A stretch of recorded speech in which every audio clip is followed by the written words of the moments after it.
আসসালামু আলাইকুম রহমতুল্লাহ। কেমন আছেন সবাই? আশা করছি সবাই ভালো আছেন। আমিও ভালো আছি আলহামদুলিল্লাহ। আমি আহমেদ শফি আবারও আপনাদের মাঝে চলে এসেছি নতুন আরও একটি ভ্লগ ভিডিও নিয়ে। গত 17ই মে 2025 আমি প্রথমবারের মতো হানিফ এন্টারপ্রাইজের লং রুটে ভ্রমণ করেছিলাম। আর ভ্রমণকৃত রুটটি হচ্ছে সিলেট টু দিনাজপুর। সিলেট থেকে দিনাজপুর পর্যন্ত হানিফ এন্টারপ্রাইজের সাথে আমার জার্নি এক্সপিরিয়েন্স কেমন ছিল, কতটুকু সময় লেগেছিল, কেমন সার্ভিস পেয়েছি, সবকিছু নিয়েই আজকের এই ভিডিওতে বিস্তারিত কথা বলবো। তো না টেনে দেখতে থাকুন পুরো ভ্লগটি। আশা করছি আপনাদের কাছে অনেক অনেক বেশি ভালো লাগবে।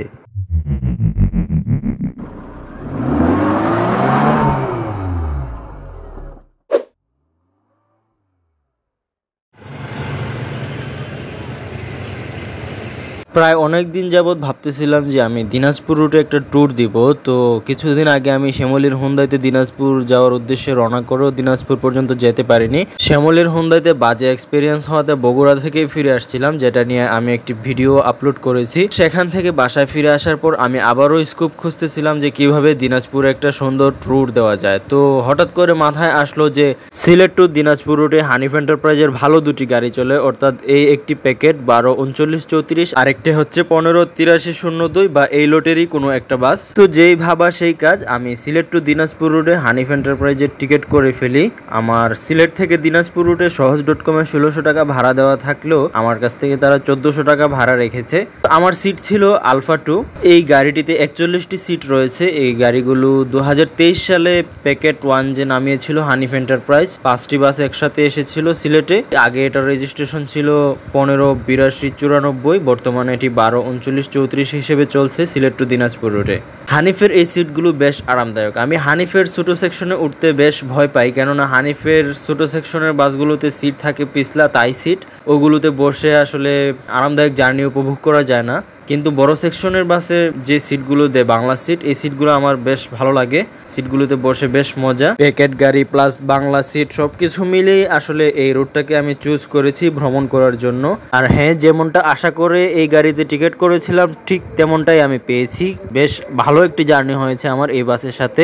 ইতিমধ্যে আমাদের গাড়ি ছাড়ার সময় হয়ে গিয়েছে। আমাদের গাড়ি ছাড়ার সময় ছিল সন্ধ্যা 7:15-তে, যদিও গাড়ি ছাড়তে বেশ কিছুক্ষণ লেট করেছে, অর্থাৎ 7:30 আমরা সিলেট থেকে গন্তব্য দিনাজপুরের উদ্দেশ্যে রওনা করেছিলাম। এই রুটে হানিফ এন্টারপ্রাইজ ছাড়াও আরো কিছু বাস চলে, শ্যামলী এনআর চলে, শ্যামলী এসপি চলে। তবে আমার মতে যদি আপনি সিলেট থেকে দিনাজপুর যেতে চান তবে বেস্ট অপশন হবে সিলেট থেকে এনআই করে গোবিন্দগঞ্জ নেমে তারপর পুকে দিনাজপুর চলে যাওয়া। তাছাড়া যদি রংপুর যেতে চান তাহলে বেস্ট অপশন এনা ট্রান্সপোর্টের বেশ ভালো দুটি গাড়ি চলে এই রুটে। হানিফ এন্টারপ্রাইজ শ্যামলী এনআর বা এসপির চাইতে এনা ট্রান্সপোর্টের সার্ভিস অনেক ভালো। তাছাড়া টাইম মেনটেনিং এর যে ব্যাপারটা, সেটা হচ্ছে যে এনা ট্রান্সপোর্ট মৌলভীবাজার হয়ে যাবে না, বরাবর চলে যাবে। হানিফ এন্টারপ্রাইজ মৌলভীবাজার হয়ে যাবে, সো বেশ লেট হয়ে যায়। টাইম মেনটেনিং কিংবা সার্ভিস সবকিছু মিলিয়ে এনা ট্রান্সপোর্টেই বেস্ট অপশন হবে এই রুটে। তবে এই রুটে আরো কিছু সেমি লোকাল গাড়ি চলে, ইউনাইটেড চলে, রোমার এবং তয়েজ এন্টারপ্রাইজও চলে খুব সম্ভবত এই রুটে। যদি হাতে অল্প পয়সা থাকে তাহলে ওইগুলো ট্রাই করা যেতে পারে। ইতিমধ্যে সন্ধ্যা 7:20 বেজে গেছে, আমাদের অলরেডি 5 মিনিট লেট। সুপারভাইজার সাহেব এখনো পর্যন্ত আসেননি। সুপারভাইজার না আসলেও গাড়ির ড্রাইভার সাহেব গাড়িতে উঠে গিয়েছেন এবং গাড়ির স্টাফ যাত্রীদের মালামাল রেডি করতেছিলেন। তো চলুন এর ভিতরে আমরা আমাদের ভ্রমণকৃত রুটটা একটু দেখে নেই। সিলেট থেকে মৌলভীবাজার হয়ে শ্রীমঙ্গল, শায়েস্তাগঞ্জ, ব্রাহ্মণবাড়িয়ার উপর দিয়ে ভৈরব হয়ে নরসিংদীর ইটাখোলা থেকে ডানে প্রবেশ করে গাজীপুর হয়ে সিরাজগঞ্জ, বগুড়া, রংপুর হয়ে দেন আমরা চলে আসি দিনাজপুরে।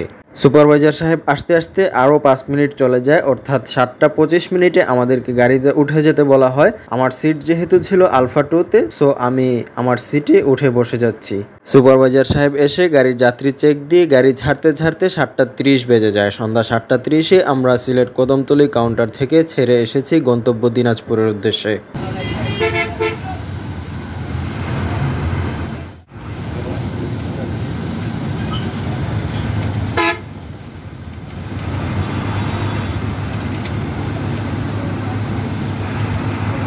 কদমতলী থেকে ছেড়ে আমরা সিলেটের ভিতর দিয়ে ছুটে চলছি হানিফের বিভিন্ন কাউন্টার টাচ করে। তবে একটা জিনিস বলে রাখা ভালো যে আমাদের সুপারভাইজার সাহেব যিনি ছিলেন একটু বৃদ্ধ টাইপের, উনি বেশ ঢিলা ছিলেন, যার কারণে আমি এবং আমার গাড়ির স্টাফ দুজনই বেশ বিরক্ত হয়েছিলাম ওনার উপর। সবগুলো কাউন্টারে ওনার জন্য দেরি হয়েছে।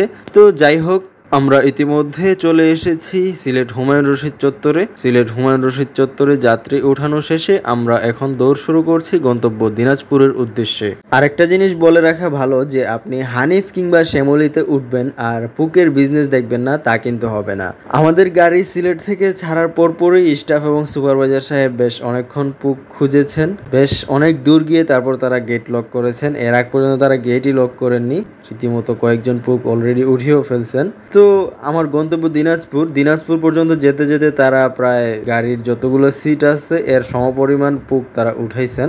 এটা নিয়ে আমি কোনো অভিযোগ করছি না, যার কারণে পুক ওঠানোর টাইমে আমি কোনো ভিডিও নেই নাই। তারা পুক উঠিয়ে যদি তারা ভালো থাকে তাহলে থাকুক, এতে আমার কোনো আপত্তি নাই। আমি যেটা চাইছিলাম গতিময় একটা সুন্দর থ্রিলিং জার্নি, আমি সেটা পেয়েছি, এতে আমি সন্তুষ্ট আলহামদুলিল্লাহ। সিলেট থেকে বের হয়ে সর্বপ্রথম আমাদের সাথে দেখা হয় এই লোকাল একটি হিনো বাসের নাম হিনো, চেসিস হিনো কিনা জানি না। তো বাসটা বেশ তাওরাশি করতেছিল আমাদের সামনে, যদিও আমাদের উস্তাদের পিক আপের কাছে সে পাত্তাই পায় নাই। তো এনজয় করতে থাকুন তার সাথে হানিফের লড়াই।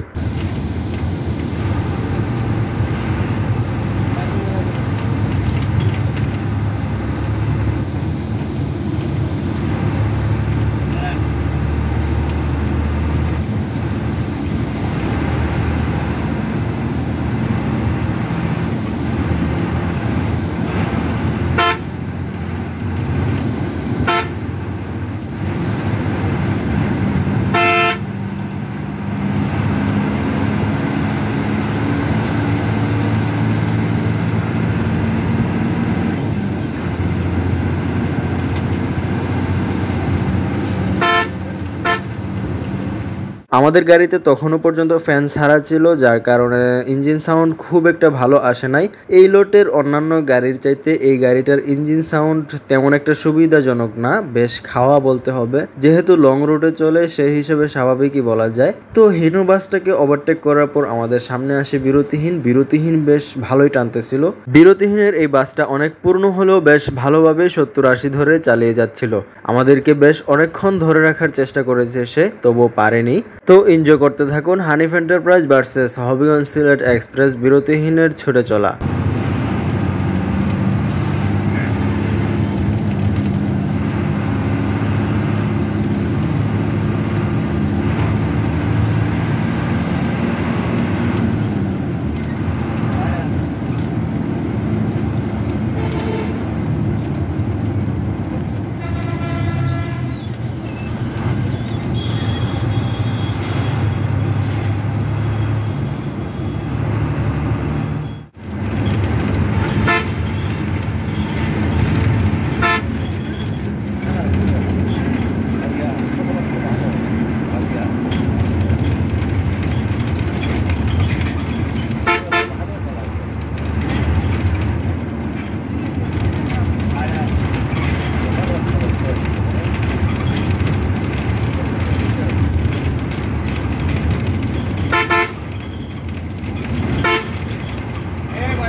বিরতিহীনকে ওভারটেক করে কিছু দূর যেতেই আমরা শেরপুর চলে আসি। শেরপুর থেকে আমরা বামে ঢুকে যাই, অর্থাৎ আমরা যেহেতু মৌলভীবাজার হয়ে যাব, সো বামে ঢুকি আর কি। বামে ঢুকে মৌলভীবাজার শ্রীমঙ্গল হয়ে ওখান থেকে যাত্রী নিয়ে দেন আমরা পুনরায় যাত্রা শুরু করব গন্তব্য দিনাজপুরের উদ্দেশ্যে।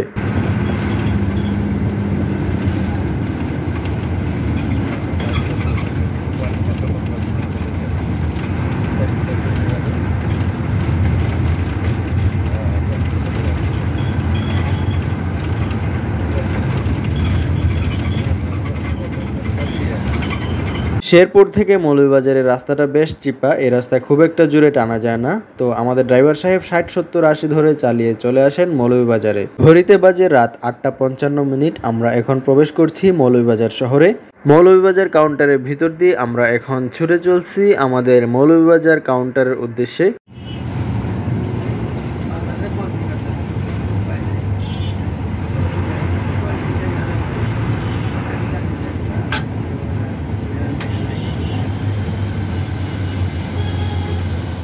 আমরা অলরেডি চলে এসেছি মৌলভীবাজার কাউন্টারে। মৌলভীবাজার কাউন্টারে ছোটোখাটো একটা ব্রেক ছিল 8-10 মিনিটের মতো।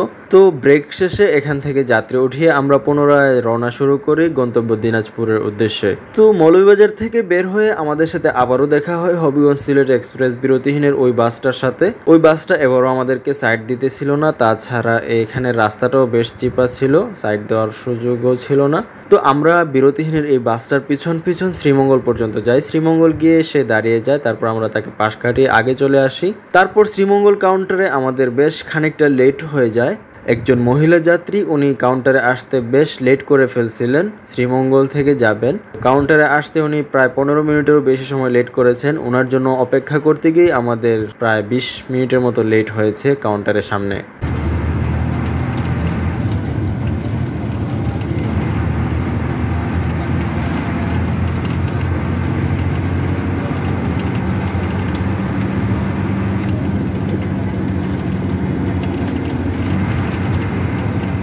রাত 9:45 আমরা শ্রীমঙ্গল কাউন্টার ত্যাগ করে পুনরায় যাত্রা শুরু করি আমাদের গন্তব্য দিনাজপুরের উদ্দেশ্যে। সিলেট থেকে শ্রীমঙ্গল পাড়ি দিতে আমাদের সময় লেগেছে 2 ঘন্টা 15 মিনিট।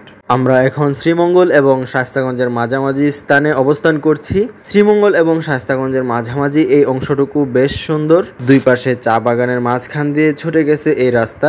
অবশ্য বাগান এখনো শুরু হয় নাই, আমরা জাস্ট হবিগঞ্জ এরিয়াতে ঢুকেছি। কিছুক্ষণের মধ্যেই শুরু হয়ে যাবে চা বাগানের ভিতর দিয়ে ছুটে যাওয়া এই রাস্তা।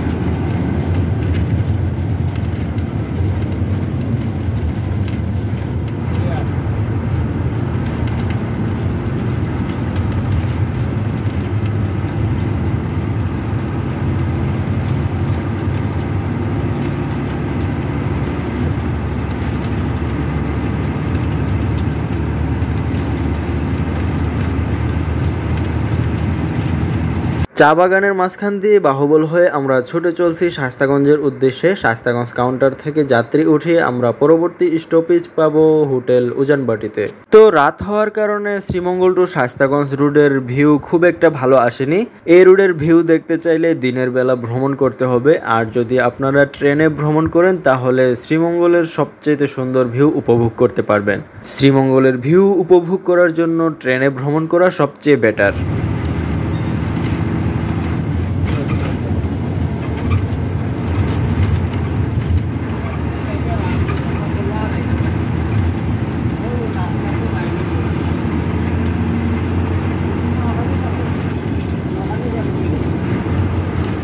ইতিমধ্যে আমরা মিরপুর চলে এসেছি। মিরপুর থেকে আমরা আবারও N2-তে উঠে যাব। শ্রীমঙ্গল থেকে মিরপুর পর্যন্ত আসতে আমাদের সময় লেগেছে 20 মিনিট, অর্থাৎ ঘড়িতে এখন বাজতেছে রাত 10:05। 7:30 ছেড়ে 10:05 আমরা মিরপুর চলে এসেছি মৌলভীবাজার শ্রীমঙ্গল ঘুরে। অতিরিক্ত গাড়ির চাপ, সুপারভাইজারের ঢিলামি, যাত্রীদের লেট করে কাউন্টারে উপস্থিত হওয়া, তাছাড়া গাড়িতে থাকা যাত্রীদের খামখেয়ালিপনা সবকিছু মিলিয়ে আসলে বেশ লেট হয়ে গিয়েছে এতটুকু পথ আসতে আমাদের।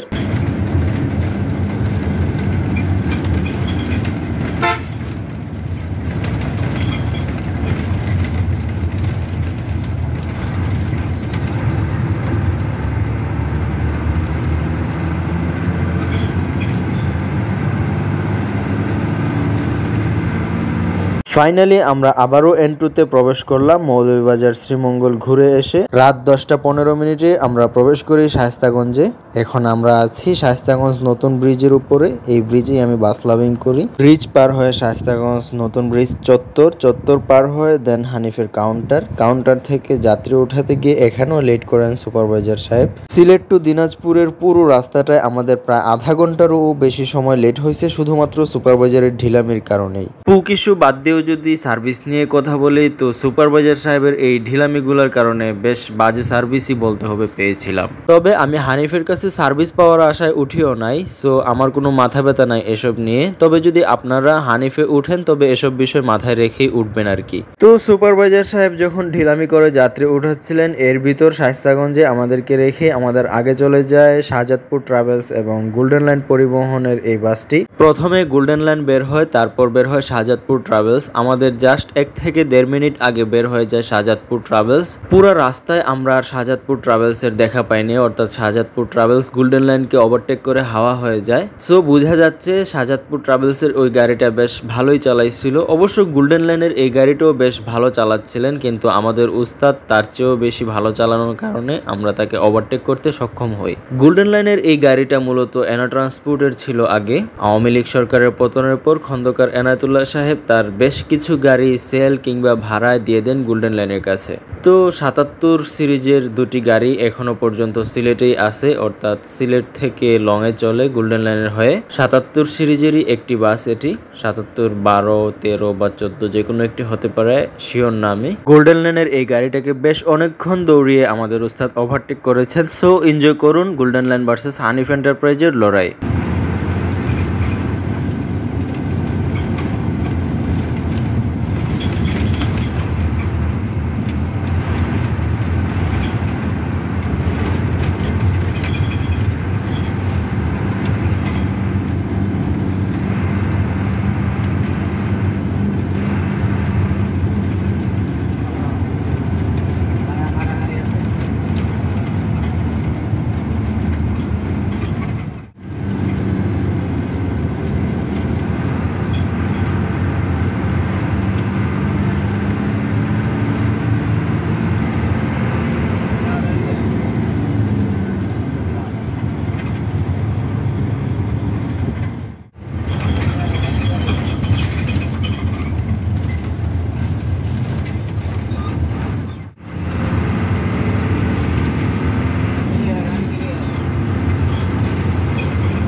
অনেক কষ্টে গোল্ডেন লাইনকে ওভারটেক করতে হলো। অনেক কষ্ট হতো না যদি রোডে গাড়ি কম থাকতো। টিপিক্যাল N2 যাকে বলে, অতিরিক্ত গাড়ির প্রেসার থাকবেই এই রোডে। জ্যাম থাকুক বা না থাকুক গাড়ির প্রেসার ঠিকই থাকবে। সো এত সব ট্রাকের প্রেসার ঠেলতে ঠেলতে আমরা ইতিমধ্যে চলে এসেছি ব্রাহ্মণবাড়িয়ার কাছাকাছি। ব্রাহ্মণবাড়িয়া বিশ্ব রোডে আমরা প্রবেশ করি রাত 11টা 35 মিনিটে। সেখান থেকে আবারও ট্রাকের প্রেসার ঠেলতে ঠেলতে আমরা অলমোস্ট চলে এসেছি হোটেল উজানবাটির কাছাকাছি। হোটেল উজানবাটির সেক্টরের কাছাকাছি আসতেই আমরা বৃষ্টির দেখা পাই। বৃষ্টির ভিতরেই আমরা প্রবেশ করি হোটেল উজানবাটিতে। আমাদের এখানে প্রায় 20 থেকে 25 মিনিটের মতো একটা ব্রেক ছিল, তো এখানে আমি খাওয়া দাওয়া করব, তারপর আবারও যাত্রা শুরু করব।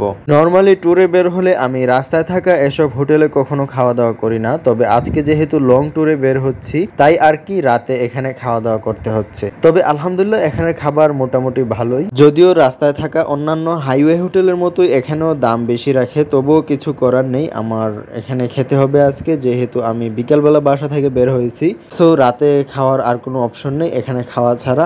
অলরেডি আমার খাওয়া দাওয়া শেষ, আমাদের গাড়ি ছেড়ে দিবে এখন। বৃষ্টি থামছে না তখনও।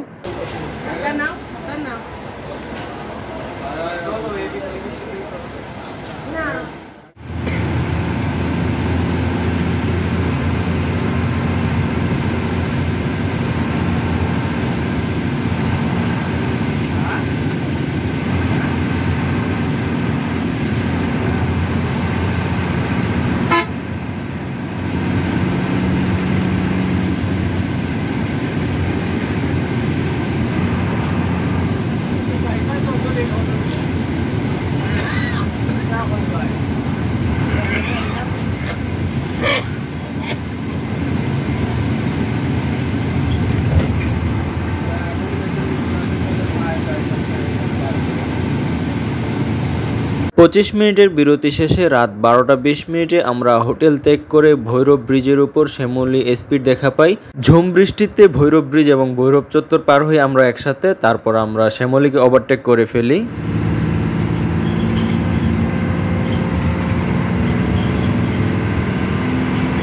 ইতিমধ্যে বৃষ্টিও থেমে গিয়েছে, আমাদের অলরেডি বেশ অনেকটা টাইম লেট হয়ে গিয়েছে। তো আর কিছুক্ষণের মধ্যে আমরা নীলকুঠি বাজার এবং বারৈচা বাজারের মাঝখানে তেল নেওয়ার জন্য দাঁড়াবো। তেল নিতে এসেও সুপারভাইজার সাহেবের ঢিলামি দেখতে হলো। 12:40 আমরা তেল নেওয়ার জন্য ঢুকি এখানে, অতঃপর 10 মিনিটেরও বেশি সময় এখানে কাটিয়ে তারপর আমরা আবারও যাত্রা শুরু করি আমাদের গন্তব্য দিনাজপুরের উদ্দেশ্যে।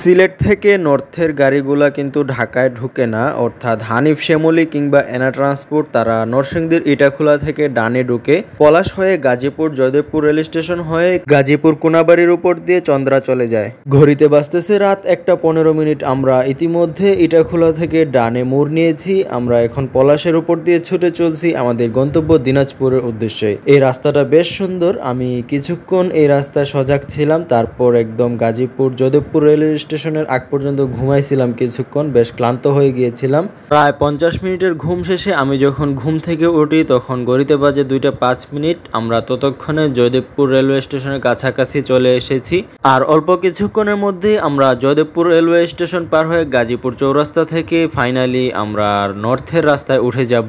আমাদের অনেক বেশি লেট হয়ে যাওয়াতে আমরা সেদিন নর্থের রোডে তেমন কোনো গাড়ি পাইনি। রাত অলমোস্ট 2:30 বেজে যাচ্ছে, আমরা অলরেডি কোনাবাড়ি পার হয়ে এসেছি। আমরা সামনে একটি লোকাল বাসের দেখা পাই, তাছাড়া প্রচুর পরিমাণ ট্রাক ছিল, হিউজ ট্রাক ছিল এই রোডে। তো দেখতে থাকুন, সামনে একটি লাবিবাও আসবে, ওইটাকেও আমরা ওভারটেক করে চলে আসবো। এই লোকালকে ওভারটেক করে লাবিবাকে ওভারটেক করে আবারও সেই ট্রাকের ঝামেলায় ট্রাকের পিছনই আমরা যমুনা সেতু পর্যন্ত যাব।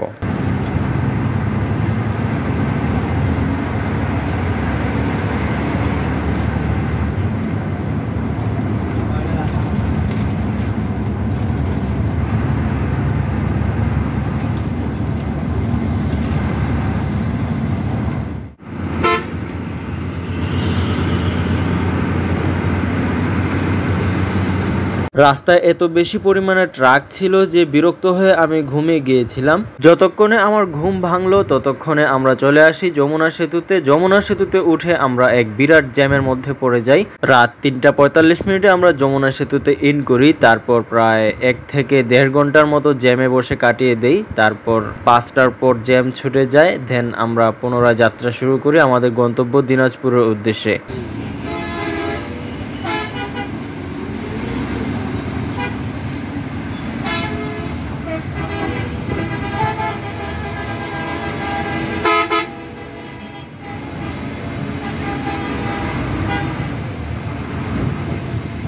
অনেক বেশি জ্যাম থাকায় ট্রাকের ড্রাইভারগুলো ট্রাকের মধ্যে ঘুমিয়ে গিয়েছিলেন। তো আমাদের বাসের ড্রাইভাররা হর্ন দিয়ে দিয়ে তাদেরকে উঠাচ্ছিলেন আর কি। তারপর আবারও যাত্রা শুরু হয়। এই ট্রাকের বাম্পার ঠেলতে ঠেলতে আমরা যমুনা ব্রিজ পার হই, প্লাস লোকালও ছিল কিছু, তাদের পিছন পিছনে আমরা যমুনা সেতু পার হই। যমুনা সেতু পার হয়ে আমাদের সামনে যে হানিফটা ছিল 15-29-63, খুব সম্ভবত লংয়ের বাস, আমি ঠিক জানি না, সেটার সাথে আমাদের বেশ খানিকটা লড়াই হয়। তো এর আগ পর্যন্ত যমুনা সেতু পার হওয়া দেখতে থাকুন, তারপর শুরু হবে হানিফ ভার্সেস হানিফের লড়াই।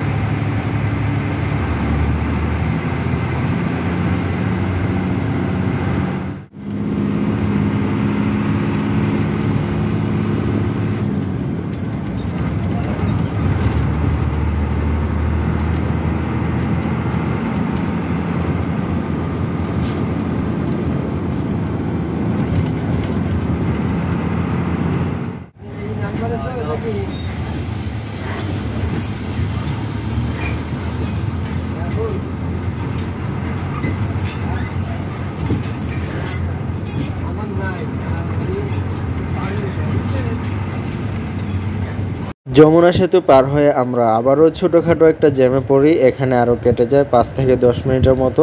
তারপর আবারও শুরু হয় হিউজ পরিমাণ ট্রাকের প্রেশার প্লাস 2 হানিফের লড়াই। এই ট্রাকগুলোকে ওভারটেক করি আমরা, ওই হানিফটাকে ওভারটেক করি, তারপর হানিফটা আবার আমাদেরকে ওভারটেক করে যায়, ওই ক্লিপটা আমি রাখতে পারিনি। তারপর দ্বিতীয়বার আমরা আবারও 100+ টেনে ওই হানিফটাকে ওভারটেক করতে সক্ষম হই। তারপর আর ওই হানিফ আমাদেরকে ওভারটেক করতে পারেনি, একদম হোটেলে গিয়ে আমাদের দেখা পায়। সো এখান থেকে এনজয় করতে থাকুন 2 হানিফের অস্থির লড়াই।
ভোর 5:25 দিকে আমরা হাটিকুমরুল প্রবেশ করি।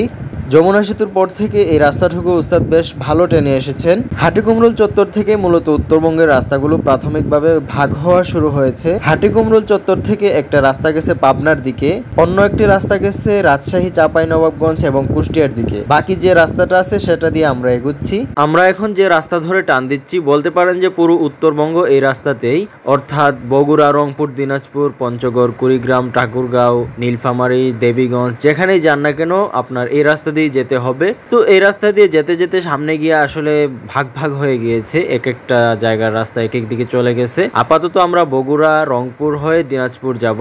সো আমরা টার্ন শুরু করছি হাটিকুমরুল বগুড়া হাইওয়ে ধরে।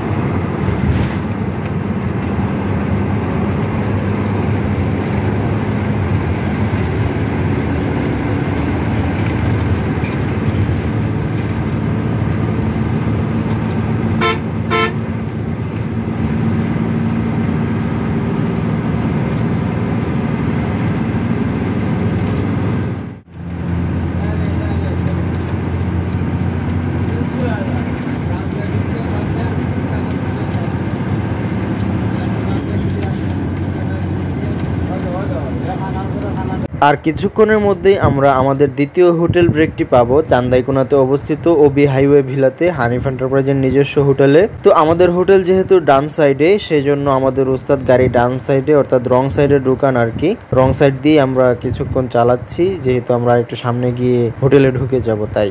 তো চান্দাইকোনার কাছাকাছি এসে আমরা বেশ কুয়াশার দেখা পাই। নর্থ বেঙ্গলের সিচুয়েশন কখন কি হয় এটা আসলে বোঝা মুশকিল। এই গরমের ভিতরেও সেদিন কুয়াশা পেয়েছিলাম আমি। তো অলরেডি আমরা চলে এসেছি ওবি হাইওয়ে ভিলাতে। এখানে 10 মিনিটের যাত্রা বিরতি ছিল। 10 মিনিটের যাত্রা বিরতি শেষে আমরা আবারও রওনা শুরু করি 5:50-এ। ইতিমধ্যে আমাদের দ্বিতীয় হোটেল ব্রেকটিও শেষ হয়ে গিয়েছে। আমরা এখন রওনা করছি গন্তব্য দিনাজপুরের উদ্দেশ্যে। হোটেল থেকে বের হয়ে আমরা দেখা পাই শ্যামলী এন্ড ট্রাভেলসের। শ্যামলী এন্ড ট্রাভেলস যখন বুঝতে পারে পিছনে হানিফ এন্টারপ্রাইজ আছে, তখনই সে পাগল হয়ে যায়, অর্থাৎ সামনে বেশ কিছু জায়গা থেকে সে পুক উঠাবে। সো হানিফ এন্টারপ্রাইজ যদি তার আগে চলে যায় তাহলে সে পুকগুলো হাতছাড়া হয়ে যাবে। পুকগুলো যেন হাতছাড়া না হয় সেজন্য সে 120+ উঠিয়ে টানা শুরু করে। আমরা তাকে 120+ উঠিয়েও ওভারটেক করতে পারিনি। মানে নর্থ বেঙ্গলের নর্মাল সিচুয়েশন এটা, পুকের লড়াই যাকে বলে। আপনি যদি পুকের লড়াই এনজয় করতে চান তাহলে নর্থে ভোরবেলা একটা ট্রাভেল করতে পারেন, দেখবেন গাড়িগুলো পুক নেওয়ার জন্য কি পরিমাণ পাগলামি করে। সো শ্যামলের সাথে আমাদের বিশাল এক লড়াই হয়, প্রায় 6 মিনিটের একটা ক্লিপ আছে এখানে। আশা করছি জিনিসটা এনজয় করবেন। 120+ উঠেও আমরা শ্যামলীকে ওভারটেক করতে পারিনি। শেষ পর্যন্ত সে পুক উঠিয়ে তারপরে আমাদেরকে ছাড়ছে। এর আগ পর্যন্ত তাকে বাম্পারে বাম্পারে দৌড়ে কোনো লাভ হয়নি। সো এনজয় করতে থাকুন Hanif enterprise versus Shyamoli and ট্রাভেলসের পুকের লড়াই।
ফাইনালি শ্যামলিয়ান আর ট্রাভেলস পুকের দেখা পেয়ে পুক তুলতে যে আমাদেরকে সাইড দিয়ে দেয়। এর আগ পর্যন্ত সে আমাদেরকে ছাড়েনি যতক্ষণ না সে পুক পেয়েছিল।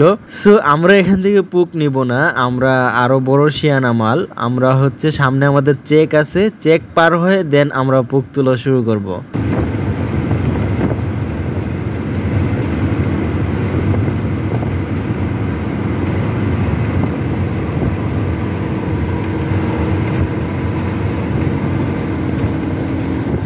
রংপুর পর্যন্ত 4 লেনের রাস্তা কমপ্লিট হয়ে যাওয়াতে এই রাস্তায় ট্যুর দিয়ে এখন আর আগের মতো কোনো মজা নেই। একদম সাদামাটা পানির মতো একটা ট্যুর হবে রংপুর পর্যন্ত জার্নি করলে, যেহেতু পুরাটাই 4 লেন হয়ে গেছে।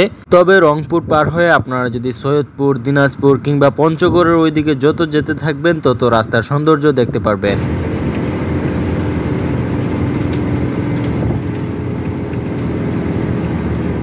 এখন বাজছে সকাল 7:45। আমরা প্রবেশ করছি রংপুর মডার্ন মোড়ে। এখানে কিছু যাত্রী নামাবো, তাছাড়া অনেকগুলো পুক উঠিয়ে নিব আমাদের গাড়িতে।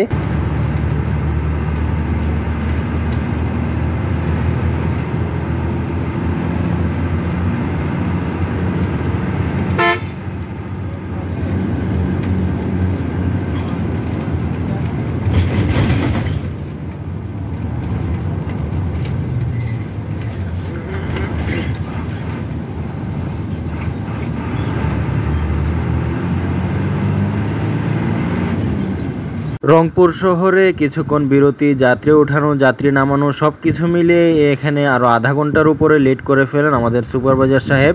তো আমরা ইতিমধ্যে রংপুর শহর ছেড়ে এসেছি, গড়িতে বাজতেছে রাত 8:31। আমরা এখন অতিক্রম করছি কুরসা।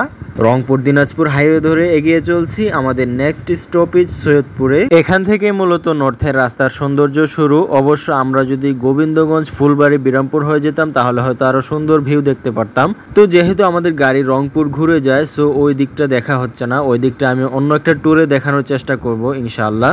তো অনেকেই এই রাস্তার ভিউ দেখতে চাইছিলেন, তো আশা করছি এই ভিডিওতে সেই ভিউ পেয়ে যাবেন ইনশাআল্লাহ। সো দেখতে থাকুন, আশা করছি আমার মতো আপনারাও রাস্তার সৌন্দর্য দেখে মুগ্ধ হয়ে যাবেন।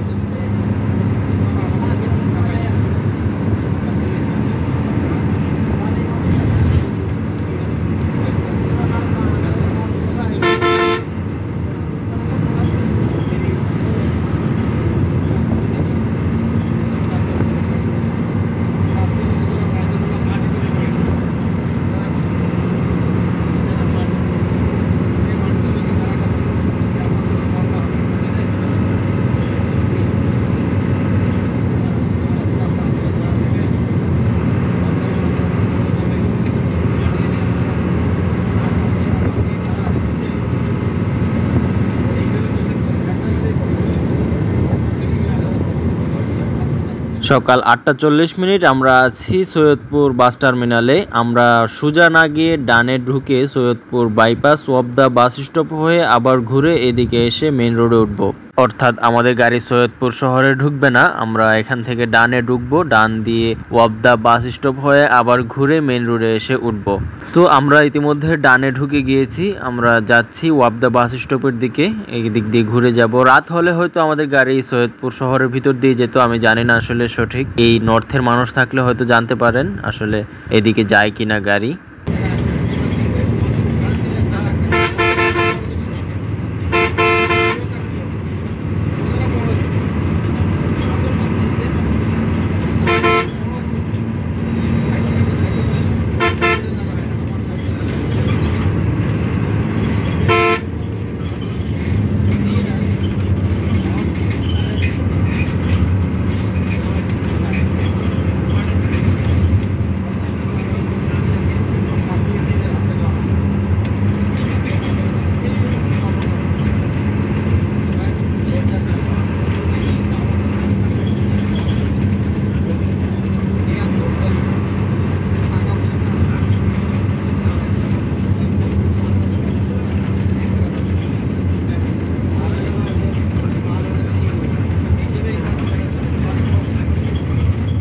সো আমরা চলে এসেছি সৈয়দপুর ওয়াবদা বাস স্টপে। এখান থেকে ডান দিকে চলে গেছে নীলফামারী, আর সোজা চলে গেছে দিনাজপুর, ঠাকুরগাঁও এবং পঞ্চগড়। আমরা যেহেতু দিনাজপুর যাব, সো আমরা এখান থেকে বরাবর চলে যাব।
ঘড়িতে বাজতেছে সকাল 9:12। ইতিমধ্যে আমরা পৌঁছে গিয়েছি দিনাজপুরের 10 মাইলে। হয়তো আর কিছুক্ষণের মধ্যেই আমরা পৌঁছে যাব দিনাজপুরে। এখানে বেশ কিছু পুকের যাত্রী এবং টিকিটের যাত্রী নামিয়ে আমরা আবারও রওনা করি আমাদের গন্তব্য দিনাজপুরের উদ্দেশ্যে।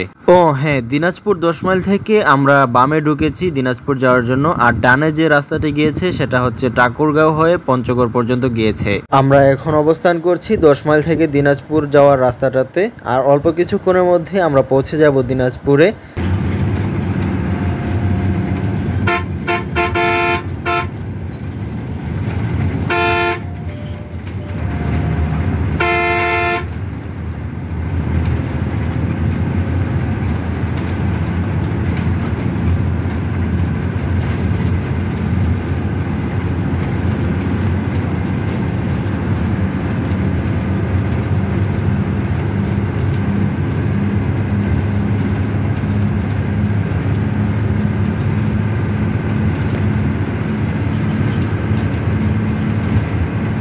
সন্ধ্যা 7:30 ছেড়ে সকাল 9:30 আমাকে হানিফ এন্টারপ্রাইজ দিনাজপুরে নামিয়ে দেয়। প্রায় 14 ঘন্টার একটা জার্নি ছিল হানিফ এন্টারপ্রাইজের এই 12, 39, 34 বাসটার সাথে। যারা আমার এই লং ব্লগটি শেষ পর্যন্ত দেখেছেন তাদেরকে আমি আলাদাভাবে ধন্যবাদ দিয়ে ছোট করতে চাই না, তবে হয়তো আমার জ্ঞানী আপনাদের কাছে অনেক বেশি বিরক্ত লেগেছে, তবুও আমি চেষ্টা করেছি আপনাদেরকে ভালো কিছু দেওয়ার জন্য। আশা করছি ভিডিওটি আপনাদের সবার কাছে অনেক বেশি ভালো লেগেছে। যদি ভালো লেগে থাকে তাহলে লাইক, শেয়ার এবং সাবস্ক্রাইব করতে ভুলবেন না। সবাই ভালো থাকবেন, সুস্থ থাকবেন, আবার দেখা হবে নতুন কোনো ভিডিওতে। আল্লাহ হাফেজ।